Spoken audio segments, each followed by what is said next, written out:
Well, hello there, ladies and gentlemen, boys and girls, children of all ages. My name is DB333, and welcome back to Tartaran 4, The New Order, Last Days of Europe, as Novosibirsk. New Siberia. Now, in the last video, holy shit, we ate Kemerovo, which we ate Tomsk a bit early, so we didn't get too much benefits from this land, but, Kemerovo, we got some good stuff out of, and we have our new... Okay, winter is over. It's time.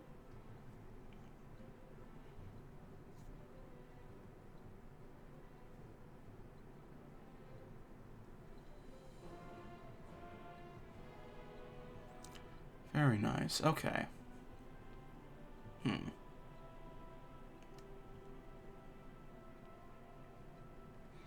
Spring Rasputinista. As winter snows give way to spring thaws, and as nature comes back to life in the many forests and fields of central Siberia, so too have the armies. Terrain deemed unsuitable in winter months, they are now fully accessible. In spring, roads, once impervious to the flow of men or machines, are finding themselves clogged with the movement of soldiers and vehicles. As tensions rise and armies mobilize, it is clear that war is on the horizon. If we are to emerge victorious in the struggles ahead, we cannot afford to rest on our laurels. There we are. Yep, a Black Spring. First we'll go over to Krasnoyarsk, so we won't worry about them. Then these guys.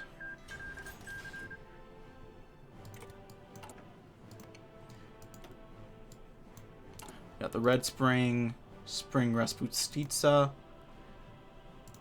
I think these guys are set to... Well, they can go after either, actually. If they wanted to. With horizontal industrial organization.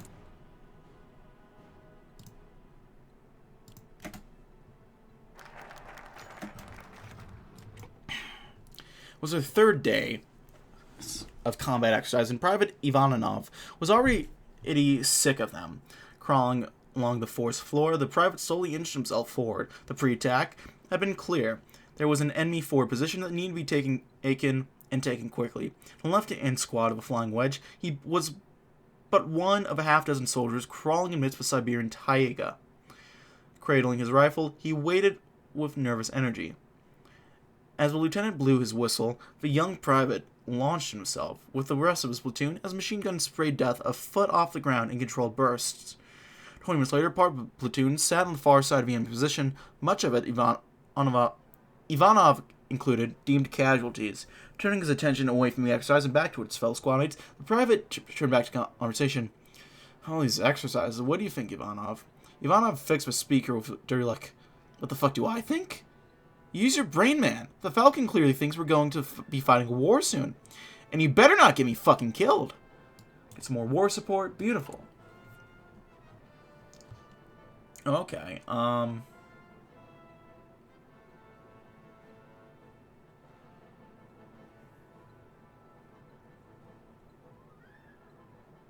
Operation Tachanka. Oh, that is great.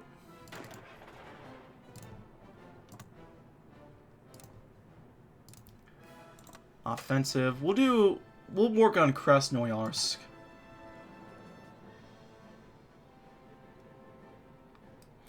Operation Empty Wards is aimed at striking hard at the military regime in the Krasnoyarsk, led by one General Andreev.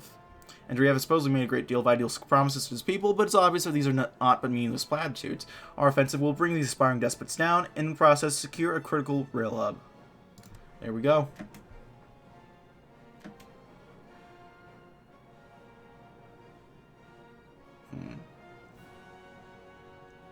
Now we can get working on our Siberian expansion.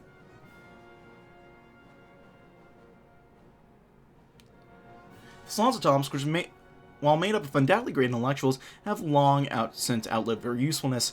Even now, under our occupation, they debate endlessly and pointlessly about the correct course of action, giving faint hope to those who continue to believe in their failed experiment of Central Siberian Republic even now. The Slans must be finally disbanded before this hope becomes determination or even rebelliousness.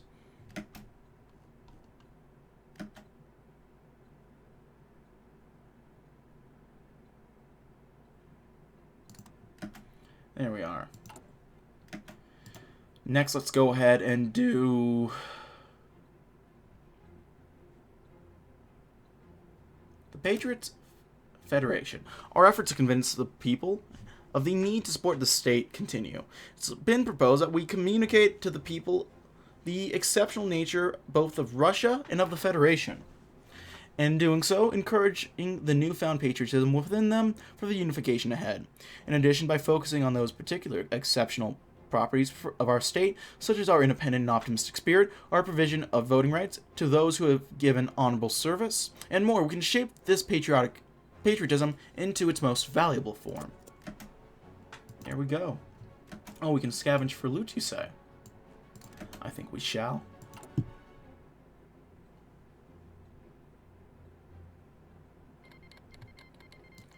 Okay, Amor versus Magadan. We'll see who ends up winning.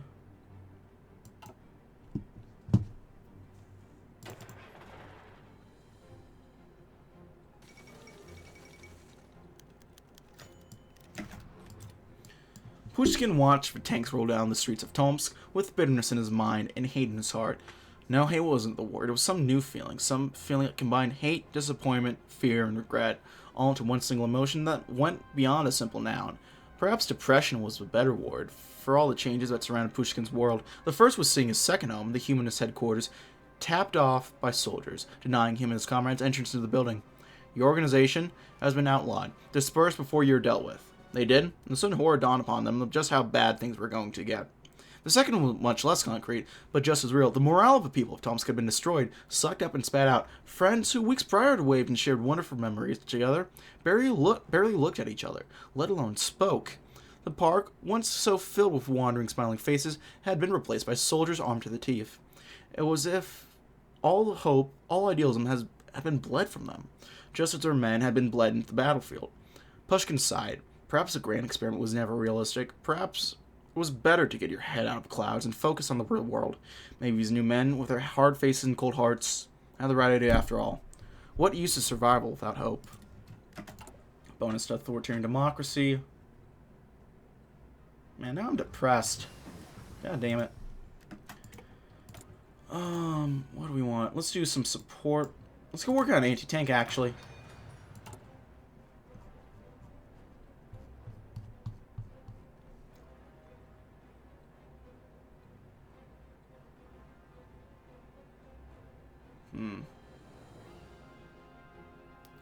Rorik's kingdom now lies shattered into a million pieces thanks to our victory. The question remains what to do with his ministers. The so-called Zemsty Sabor is the king's idea of a parliament, and the many politicians who are part of it await their fate.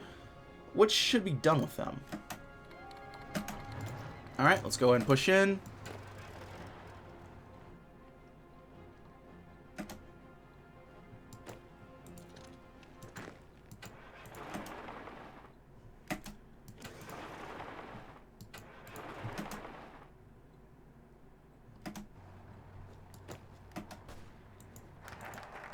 You hold off there, my friend.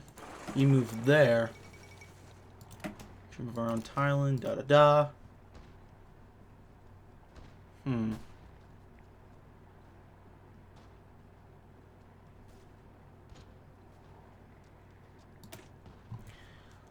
Let's do... A decision must be made on the construction of our organs of state, and has been proposed that we focus on strengthening our institutions along with lines of foundational practices through reinforcing Federalist principles with them. This is a clearly optimal choice. The Federation was established along strong roots of controlled democracy and Federalist practices, and we cannot permit the compromise of these for any reason, as such threatens the overall identity of the state. Despite the concerns of some, our state will remain secure by remaining true.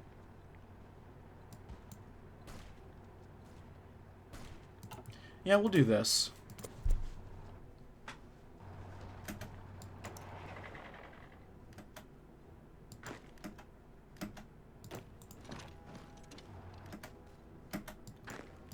Hold it right there, buckaroo.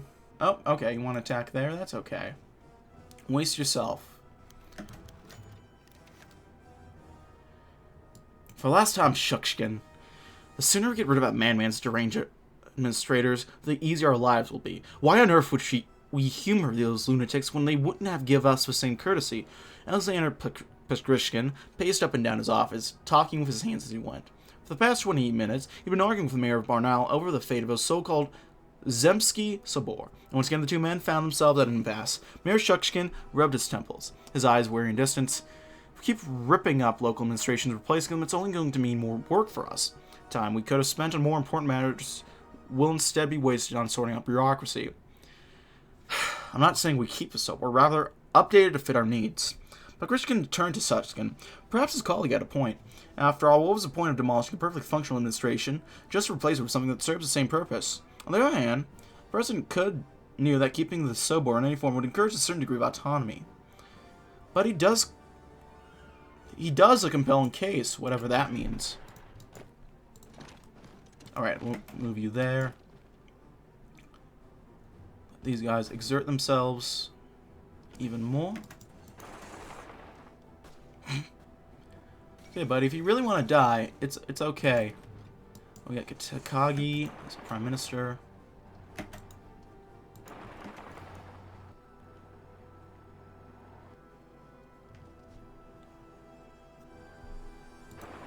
Actually, we'll let you guys retreat back.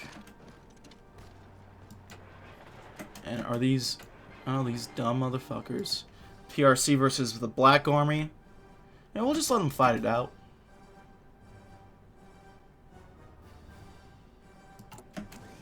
Let's absorb their design bureau. Not all the component parts of the government in Tomsk were useless. Design bureau in particular was a shining star in a sea of ineffectual governance. Continued to innovate, even as the Republic crumbled. To continue to integrate the lands, the remnants of the Central Siberian Republic held, it would be wise to integrate their scientists into the teams employed by Titan in order to bolster our own technical prowess. Excuse me, there we go. Then we'll do the Coal of Kemerovo. Vasily Shushkin sat at his mayoral desk in Barnaul. Once again looked at the group of reports arranged in front of him and despaired. He had long been unhappy with the news out of Novosibirsk itself regarding the increased centralization of the Silovsk government. And, hold on, let me... guess we'll do two at a time then. And about what this meant not only for him, but for the people of the Federation. Barnaul was not nearly as important as the great city itself, of course. But it was important enough, and he was important enough within it to be able to take some form of action. And that action had worked. He'd been able, if only for a short while, to delay several measures focused on further increasing that degree of centralization. He knew he should have felt joy or at least satisfaction at such success, and yet he did not, for he knew that though it had slowed the process, he had not and would not be able to halt it for very long. His influence and popularity would allow him to do so for a while longer, but as he regarded reports, all he could think about was how much time he'd won, and how he knew it would not be much. Can it be stopped?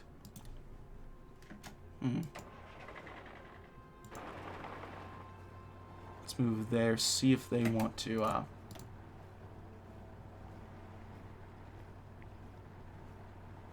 see order and stability. While expanding outwards and reclaiming those parts of Russia under our opposing governments is well and good, if we do not maintain order within liberated areas and secure them under our control, the ensuing disorder and unrest may very well harm our production, or worse, lead to an end of our grip on outlying regions. An increased garrison and bolstered police presence would do wonders for the government we wield in the area, as we take from the other governments in Russia, as well as ensure that nobody dares to oppose our plans, regardless of ideology. The sooner order and stability returns throughout land under our rule, whether recently acquired or a loyal part of our state, the sooner our good and steady governance can be used to make our principles a reality. There we are. Hey, no. No. You chill the fuck out, samurai.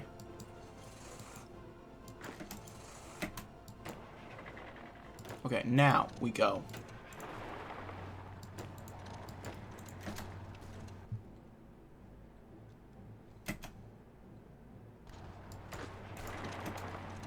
There you go. We take the capital. We're in. The Verona conference ends. Scorza wins again. God damn it. Nikolai Kamov sat at his desk, looking over designs of his latest helicopter design. It was coming along well, if he said so himself, but to say that it was up to the same level of quality similar designs had under the Siberian Republic would be a lie. He sighed, rubbing at his tired eyes. When the Federation troops came pouring in, few could believe it, and before anyone could react, the Republic's flag, wavering above Tomsk, had come tumbling down. It seemed to Kamov's... Oh shit, I unplugged my earbuds, my headset. Kamov's horrified eyes, that the whole experiment had failed. The experiment's subjects, the people of Central Siberia, had undergone a change that Kamov, as a scientist, found shocking. Almost overnight, the people in their optimism, once so filled with hope and joy, had shriveled up into a rotting husk. And that new atmosphere, the atmosphere of some corporate overlord, expanded to the research division that Kamov worked on. Although the design remained the same, the people changed. No longer was radical experimentation allowed. Now it was all about efficiency and results. No longer would the halls of science be filled with creativity, intrigue, learning, and breakthroughs. Now it was going to be how to make something easier to manufacture, easier to transport, and easier to make in bulk. Kamov's helicopter was just one victim. He had no motivation to make the best possible, no reason to push the boundaries. Now he felt like just one more researcher in a sea of thousands, all vying for some nebulous benefit, and it ate Kamov up inside. Does optimism have a home in Russia still? Hey man, this is kind of bleak. There we are. I think we'll move to here next. Do an offensive line. Core it up.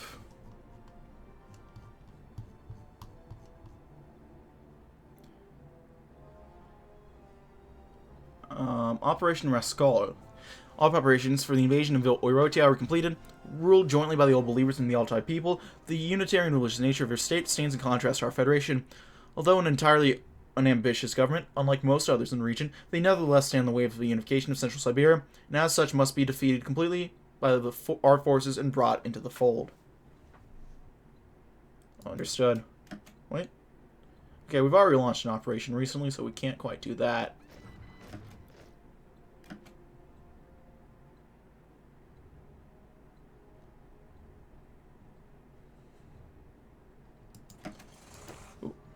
Assign you there, soldier. There we are. New decisions. We can do a raid. But I'm good. I'm not worried about raids. Except for the only raid I'm worried about is this video's sponsor, Raid Shadow Legends. I'm not sponsored by Raid Shadow Legends. That would be kind of funny though. Courage forward thinking. Clouds gather on the horizon, and if the Federation is to emerge victorious from the wars sure to come, we must not only ensure that our people possess faith in and a desire for our eventual victory, but also that they will work to advance it. To that end, we will work to properly educate them about the future that could be, the Russia that could be, if they only work for it. Expected increase in civil participation and work ethic cannot but support our goals, economic and otherwise, and should therefore be pursued.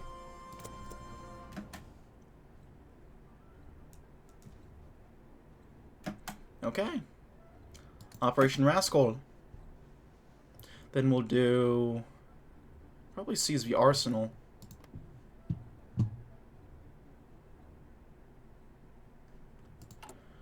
Still coring that. So far, so good. Scavenge for loot? Yes.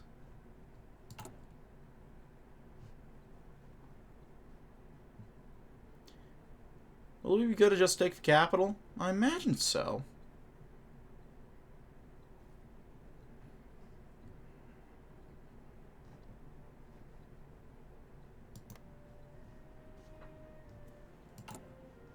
Okay, let's go ahead and seize the arsenal. Let's go.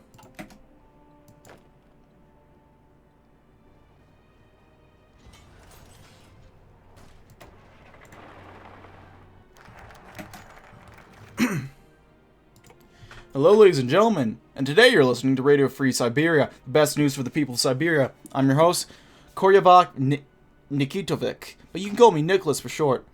They say it's because I look like Tsar Nicholas, but it's not true. I swear. Today I'm here to discuss certain criticisms of the current rule of our country Now, I believe in free speech, but I believe that certain intellectuals are slandering our government, and by God, I'm coming to its defense. The biggest slanderous lie is that our government is cynical. That's just a bold-faced lie. Our government is not cynical, it is pragmatic. You see, these famous philosophers, they make these funny little words up like cynical and corporatization in order to slander the Federation, but let's be real here. When has a philosopher ever done something for you? Say what you want about the Federation, but it has brought numerous people out of poverty, brought economic development, and brought order. Sure, maybe they've been a little too heavy-handed, but hey, I'm willing to sacrifice a bit of my freedom for the sake of a better future. The second, the one I find most offensive, is that our Federation is destined for failure, that we're too weak to get anything done. That is not only wrong, it is offensive to the leaders and generals of this country who have sacrificed countless man-hours just to keep you and I safe from the hordes that lay behind our borders. We have a strong economy, strong leaders, and strong soldiers, who are going to be made even stronger by the first two. And the Federation will be made even stronger as the years go by, as economic development increases continually. According to some analysts, we may even become stronger than Germany when taking into account reunification and economic development. Now, to my fellow patriots, I leave you with a good little song that some of you may remember. It's a little different from how you remember it, but hey, it may be better for you that way. Wide is my motherland. Oh, more pee-pee. Beautiful.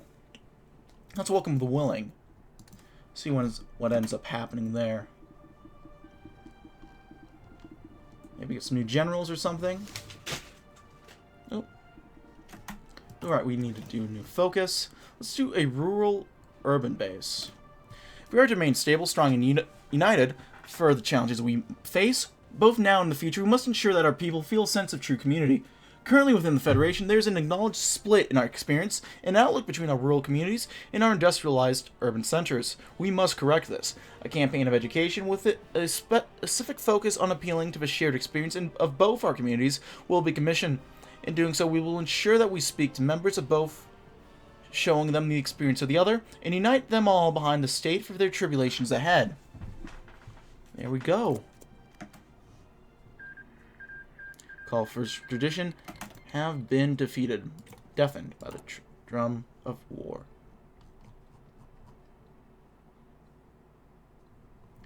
We might want to institute a secular authority. Let's go ahead and core them up. For now. Get some more guns.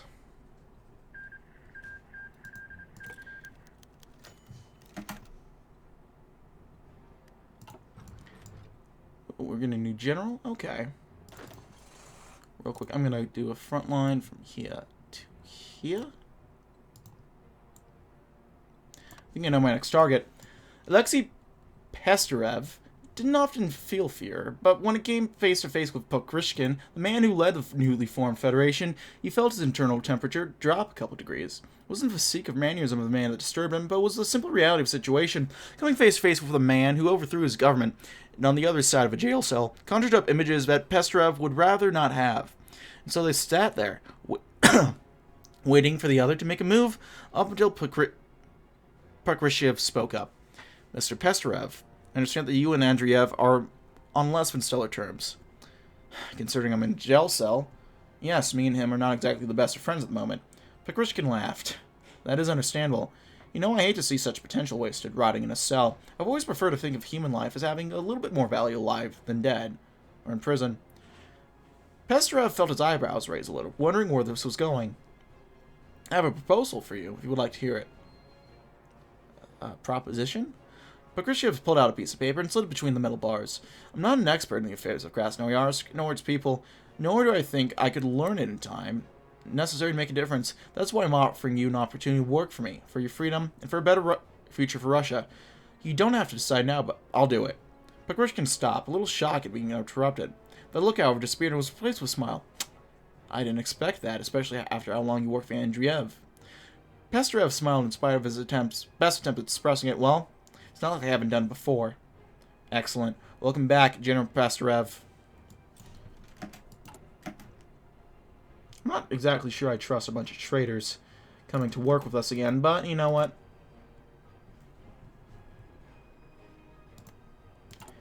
We do what we gotta do.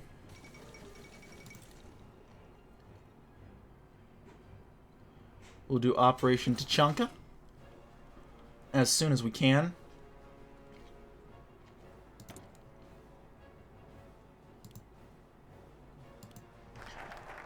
A rural urban base.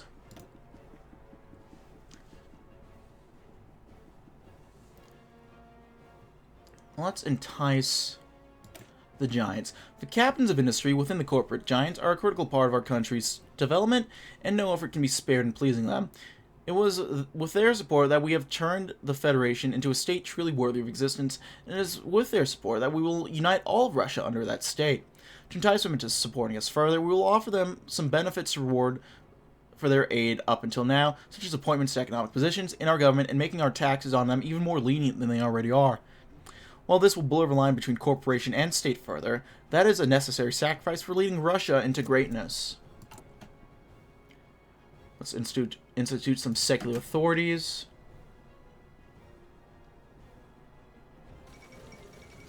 Adolf Hitler is dead. Ding dong, the wicked bitch is dead. I mean, we can't say that about Margaret Thatcher, unfortunately. So, you know. Ergona's taken over. Okay.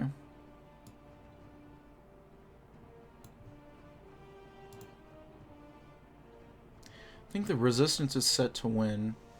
And here comes the war. There we are. So that's necessary to recognize that the individual should finally... It's necessary that we've read it before, so it begins... Sokolov stepped out of the car, making sure to avoid stepping in anything that may be liable to make his day unpleasant while reaching his home. Well, he thought with some bitterness, more unpleasant. He had gotten here at least a week ago, and already he had been on the losing end of an argument between varying factions in Oroitia, the once theocratic government led by the old believer Ivan Savoloko. At first, Sokolov had expected the new job to be easy. How hard could dealing with a couple backwards peasants really be? Very, very difficult. Already had to side deal with the reality that he had no legitimacy. The people did not choose him.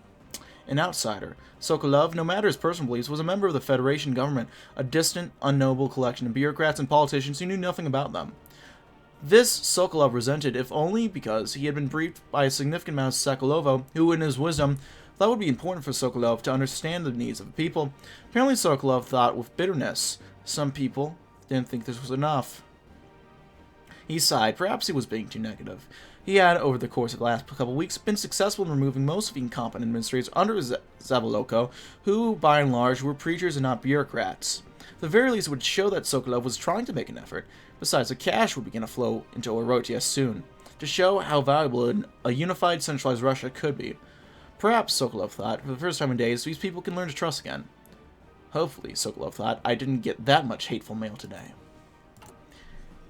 You probably got a bunch of hate mail, buddy. I hate to break it to you. Franco-Burgundian War.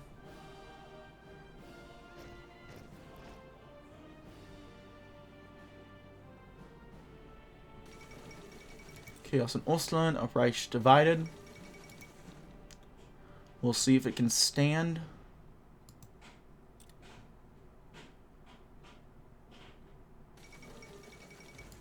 Speidel is assumed control in Germania. There we are. Warsaw Uprising. Da-da-da. English Civil War begins. The resistance is doing pretty damn well, actually. We'll do batch production. Follow that up with some horizontal industry 2.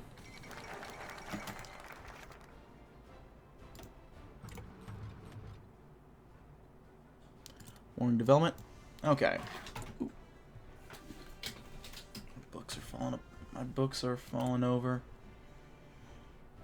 With our decision to offer the corporate giants residing in our realm support and official government benefits, we'll be able to get these corporations over to our side and be able to benefit from their vast resource pool just as we'll benefit from our official support. After all, lucrative government contracts and newly conquered territories are the favorite of any successful mega corporation. However, based off what few resources we have in the moment, we'll only be able to throw our support behind only one of the megacorporations. Each megacorporation contract, Phoenix, Sibir, and Titan, will grant us a different boon, so we must choose wisely.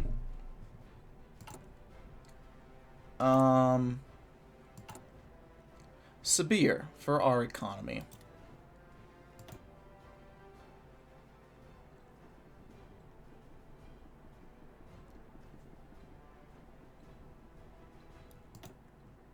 Novosibirsk, we can't really influence ourselves, I'm guessing, so... How's Titan doing? Serbs rised up. Yes, yes. Donetsk sees Crimea. We'll do Sunrise Democracy, Sunset Dictatorship. Well, if dawn comes upon the soil of a federation, the apparatus of state welcomes its light unto the forays and antechambers of democracy. Here at the start of every day, the magistrates and bureaucrats serve the people, counting local votes, adjusting economic policies, and directing the flow of goods, all in the name of ensuring that the people are well cared for. At midday, when civil servants go to lunch, the president and his Silvex tour the country, seeking support. However, like the Tsars, emperors, general secretaries, and premiers before him, his power was never in question. When night falls and the earth grows dark, the security service prowls the streets of a city, seeking to root out those who oppose the righteous dictatorship. Thus is the unspoken motto of the Federation: democracy at sunset, a monarchy at midday, and a dictatorship at the end of the day. Quiet falls over the fields of Siberia, and no whispers of deceit could be heard, not from communists or idealists. Only the bleeding hearts of Russia sustains its pace into the silence. For the nation. Operation Tachanka.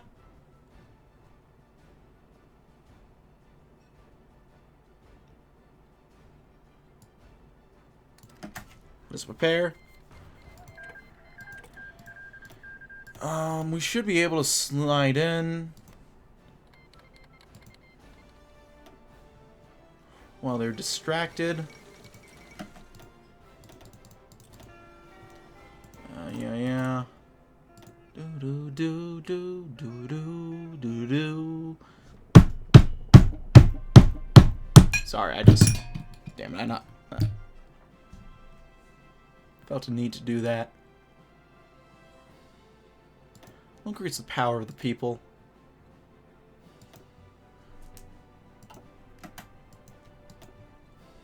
Free civilian factory. Let's go ahead and do... Yeah. Oh man, we're doing pretty damn well overall. Industry-wise. Damn.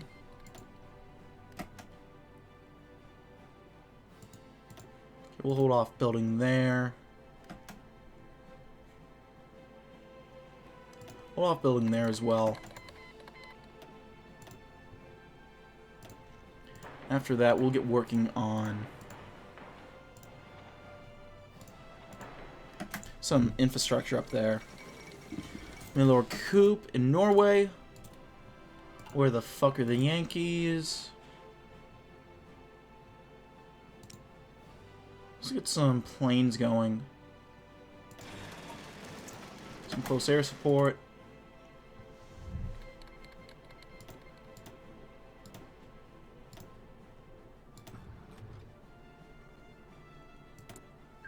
We can scavenge for some loot, which I think we'll go ahead and do.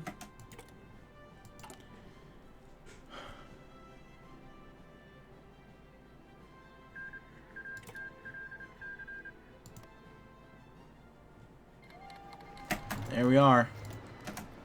Let's see if we can't knock him out here now.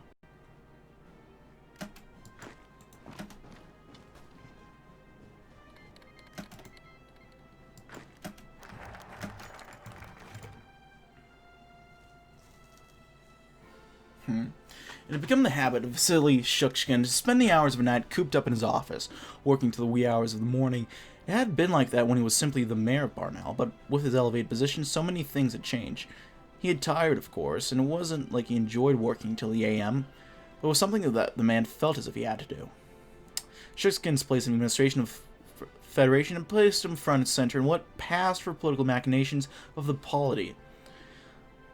resulting in his less than cynical ideals being the natural foil for his political counterpart, Pushkin. But as the documents bled together, the words and letters became increasingly incomprehensible in Shushkin's brain. Out of the fog that permeated his mind came the deep worries that only ever emerge on the latest nights. His mind went on to the origins of freedom, of the Federation, and how it was originally based on freedom and liberty, but how the necessity of the Federation system had resulted in erosion of the Federation's basic principles, revealing corruption, apathy, and cynicalism. Unfortunately embedded in many of his political peers, he felt conflicted about his role in the state and how it would or wouldn't play out. He had once been a genuine Democrat, convinced of the Federation's noble methods, but as the situation degraded, Shushkin could do nothing but wonder if his support for Pushkin and the Federation in general had been worth it. After no small deliberation, Shushkin spoke to himself quietly, as if he wanted no one to hear, despite the utter absence of company in the ruling office. I remember the struggle against tyranny. I'll hold on to that memory and do my best to bring it justice. The light of freedom flickers. We'll move into Tomsk.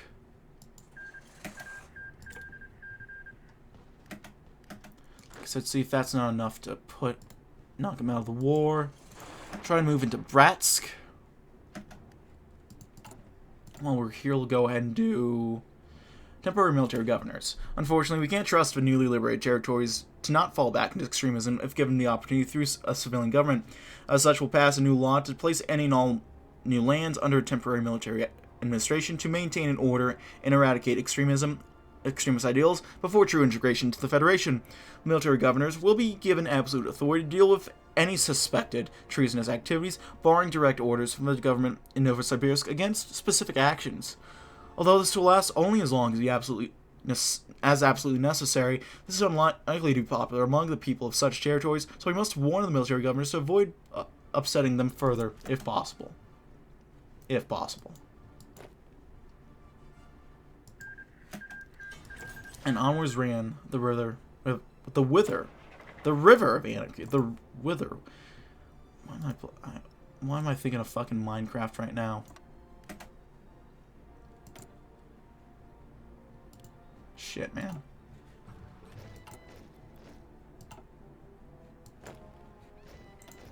Get a new troop on the borders.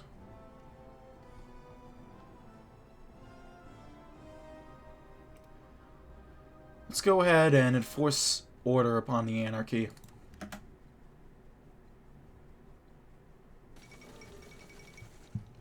Croatian winter.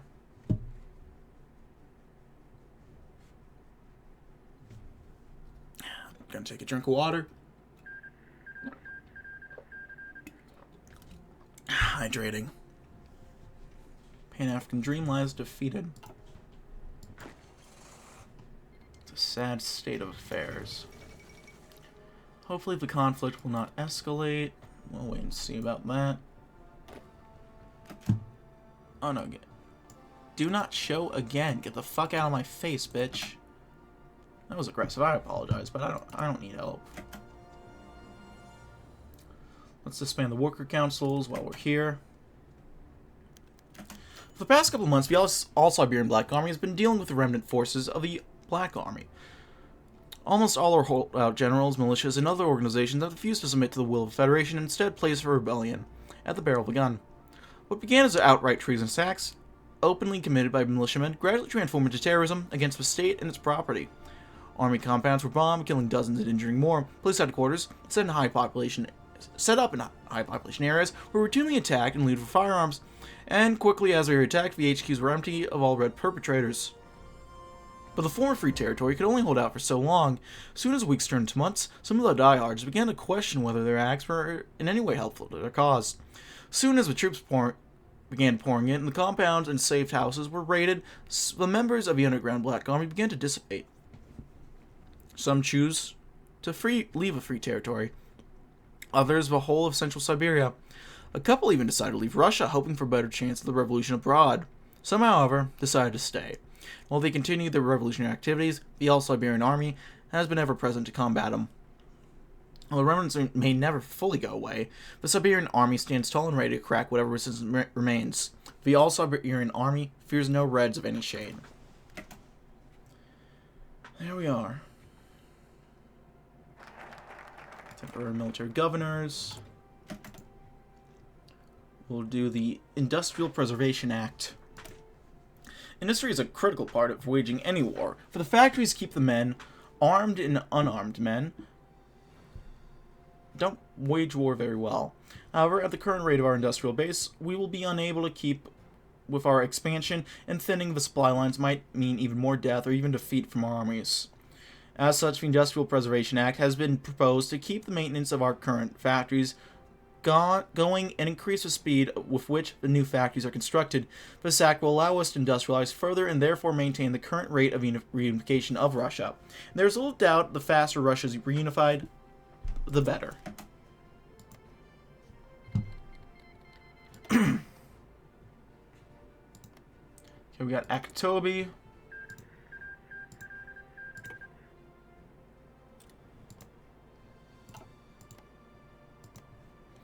Konstani, Koshikau.